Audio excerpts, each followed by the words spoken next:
time, we just want to say that we cannot wait to share the stage with all the folks that are going to be a part of this, with all of our past and current educators, with our board members, with all manners of members of the Speak About It family. But before we do that, I think we're going to have a message from our fearless leader, Olivia, in that killer necklace, thinking we haven't seen it. We've seen it. Thank you so much. If you need to host a Zoom fundraiser, may I suggest a statement necklace? I appreciate all of you. Good evening. As they just said, I am Olivia and I'm the executive director, but you knew that. Can folks see and hear me okay?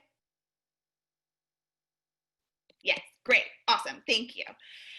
As you know, bless all of you who are actually active in a chat, thank you. So as you know, this is exactly how we envisioned celebrating our 10th birthday and kicking off our 10th anniversary year.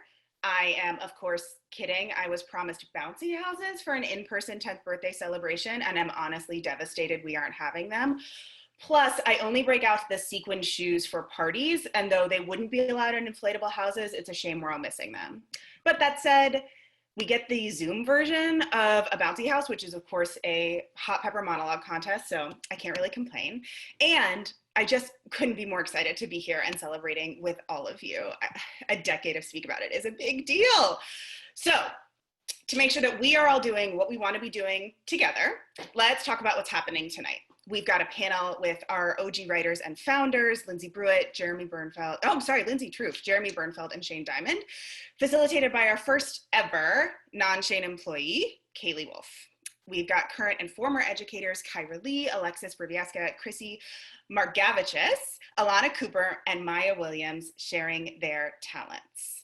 We will have a sexy bake-off judged by director Dave Sirkin, longtime violence prevention colleague Devin Mulligan, and USM social worker and Speak About It superhero Cindy Amato.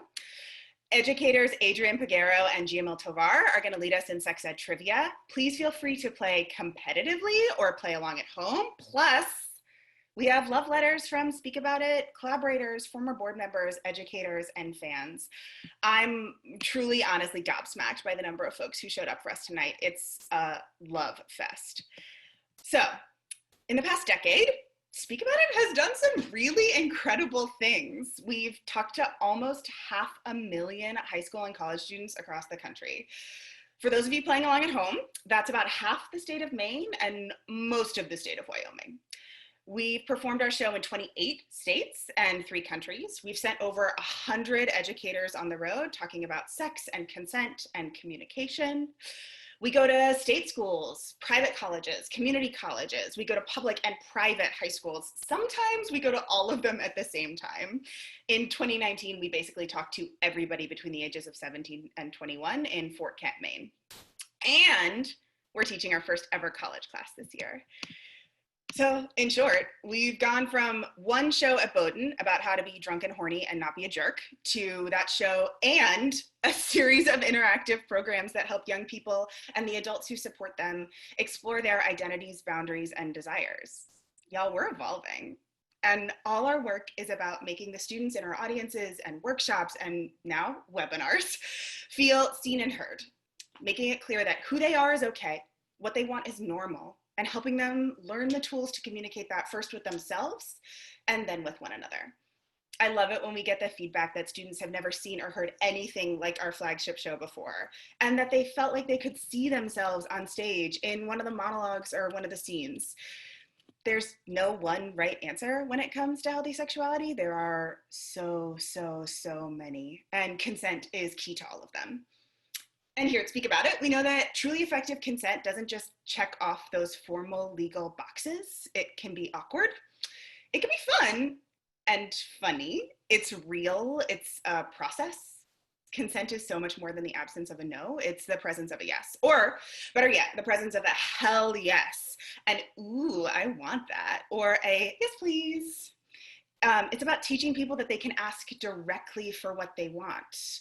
So many young people, women and femmes, people of color, folks with disabilities, people whose first language was anything other than English, queer folks get taught in little and big ways throughout their lives that their voices don't matter, that their desires are less important than those of the folks that they're talking to, dating, or having sex with.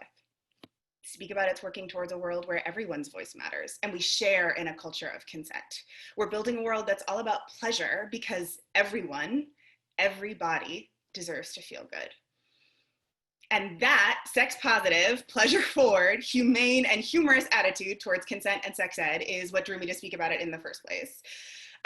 It is not often that in your first interview for a new job, you get to tell your funny anecdote about anal beads, but I'm so glad that I did that about 2.5 years ago, because I'm told that's the moment the board of directors decided I was the person for this job. I have been deeply honored to lead this organization and work towards building consent culture since. And tonight is a celebration of the community that made Speak About It possible. I have to shout out the one and only Shane Diamond, who took a small town college show to the big city of Portland and then built a national organization founded on the idea that young people deserve happy, healthy sex lives. None of us, ooh, excuse me, the emotions are coming already. None of us would be here without him. And I want to thank all the board chairs who helped him do that. Cindy Amato, Kate Chin, Kim Picelli, Krista Williamson, and now Anna Chappelle-Fletcher. Thanks to the rest of our amazing board of directors, James Patefield, Tess Hawkes, Kaylee Wolf, Kate Gardner, John Morrill, Danny Chin, Caitlin Dwyer, and Ariel Lene. Extra shout out to development committee chairs, Kaylee and Kate.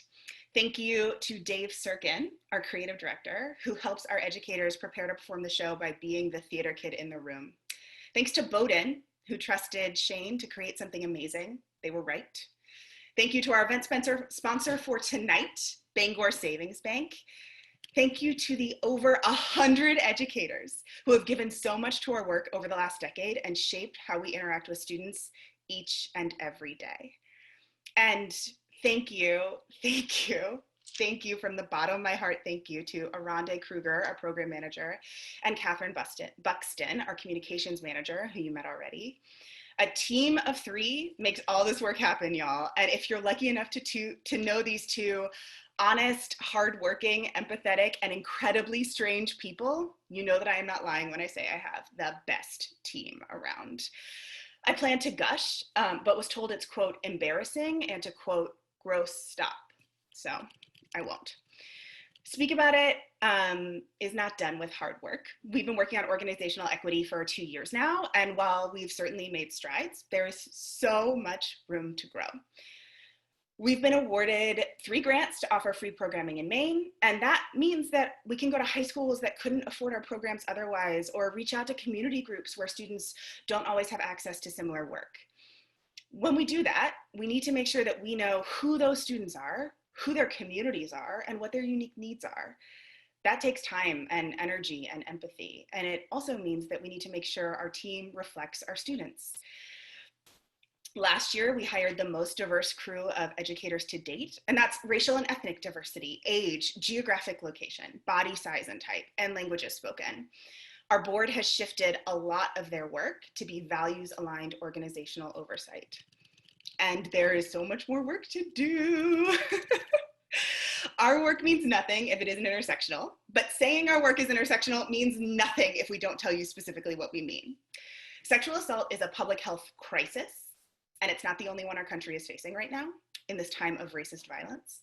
We can't fight one without acknowledging and fighting the other. And we in the violence prevention community need to continue to examine how structural racism shows up in our work. Our minds and our inboxes are open for critique and feedback and vision. We must keep asking, how can we be part of the solution for folks who experience myriad forms of violence? Our work is human work, which means we're always going to be deepening our understandings and perspectives.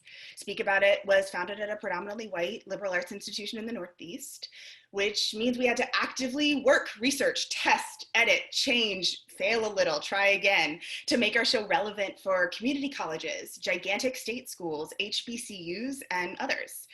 Aronde and Catherine, Shane, Dave, and all of our educators have done amazing work to make our show speak to a wider audience. And again, we're not done. Plus, now we're doing that in a really drastically different world than Speak About It was founded in 10 years ago or existed 10 months ago. Speak About It took 4 months off when the COVID-19 pandemic hit to pivot all our programming online, as we know, a traditionally excellent medium for personal communication. My vision for Speak About It has always been simple: more time with students, faculty, and parents to help everyone build consent culture in their community, town, and campus. I want to be able to support the amazing work that so many of our partners are doing by getting to deepen our work with them and with our students. None of that changed in the virtual move. But the pivot had real pros and cons. Schools from further away can contract with us because we don't have to physically get to their campus. Our programs are more accessible than ever when they're online because videos are captioned, can be live translated.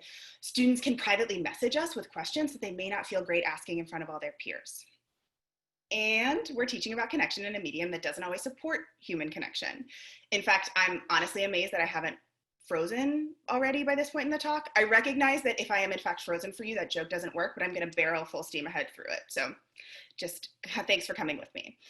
Students have a lot going on right now, and honestly, probably weren't psyched to talk about sex and consent on the internet before a global pandemic. Teaching virtually requires a whole bunch of new skills and new expectations, not to mention we missed live theater. The pandemic hit everyone's pockets, including Speak About It's. In 2 months, we essentially lost half our annual revenue. I'm telling you that not to scare you, but to acknowledge the times that we are in. I mean, if you want to make a donation, as always, we graciously accept. And the team has made online programs really work. We're recovering, and I'm worried about so much more than our finances right now. I'm worried about students who don't know how to make friends, let alone set boundaries on the internet. I am worried about the colleagues who are trying to create safe learning spaces in Zoom. And I'm worried about parents and caregivers who are navigating this brave new world with less support than ever, dealing with students who probably have more questions than ever before. Speak About It has and will continue to meet the needs of this current and consistently changing landscape to the best of our ability. We have a decade of experience making safe, honest, thoughtful, and positive spaces, which we are figuring out how to replicate on the internet. But we didn't get here alone, and to keep ourselves going, we need all of you. Our community is more important to us than ever. So tonight, we need you to participate with us. Play sex ed trivia, show off your sexy cake, laugh, share, be active in the chat. If you can donate, please do. You can do so at wespeakaboutit.org/birthday. I'm sure we'll pop that link in the chat 45 times tonight. Funds raised go to our ever-changing tech needs for our team because Zoom is not free. It goes to team training and care, like healthcare and making sure Speak About It's a livable work environment. And it goes to support the time it takes to build intentional relationships with our partners. We hope to bring on more administration so that we can better support our educators, teach and design new curriculum, and continue to expand our equity initiatives. Your donations help us do that. If you can't donate, we understand, no matter how you got here. I'm so excited to celebrate with all of you tonight, with our old friends who have grown Speak About It to the national consent education organization that it is, to our new friends who are going to keep us going for the next decade. So if you have a glass, please raise it to a decade of Speak About It and many more to come. Cheers. I'm full on drinking this.